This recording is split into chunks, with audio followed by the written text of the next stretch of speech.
Toothworms and Spider Juice, read by Natalie Barton. Chapter 5, Apollonia, Patron Saint of Dentists. In the Middle Ages, it was common for people to die from dental infections. Since dentistry was still primitive and sanitary procedures were unknown, it was not only the tooth drawers who could cause life-threatening infections by using dirty hands in a person's mouth or botching a surgical procedure.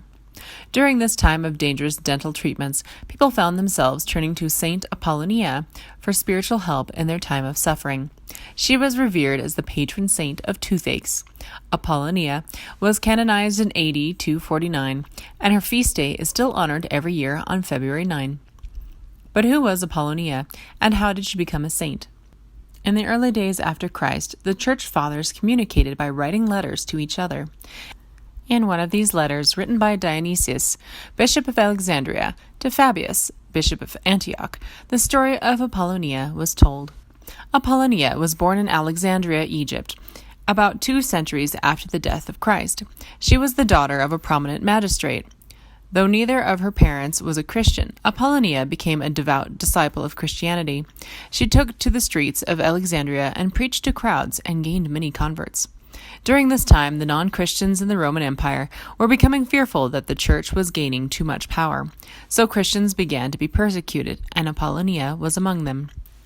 One day, mobs grabbed Apollonia and knocked out all of her teeth, a common form of torture in Roman times.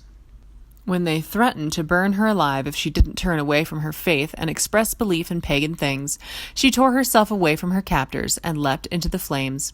She died of her own free will, a martyr to her faith. While Apollonia was being burned, it was said that she called out to those who suffered from toothaches and promised them that if they appealed to her, she would relieve them from their pain. After Apollonia was canonized as a saint, many churches and cathedrals had her likeness made into sculptures, stained glass windows, and paintings. Even tooth drawers had an insignia of Saint Apollonia on their pointed hats. In all of this artwork, Saint Apollonia is shown holding a tooth with forceps. Some of the forceps look like the ones dentists use today. Others are much longer and resemble a blacksmith's tongs. Even though Dionysius, in his letter, described Apollonia as elderly, she has always been depicted as a young and beautiful woman.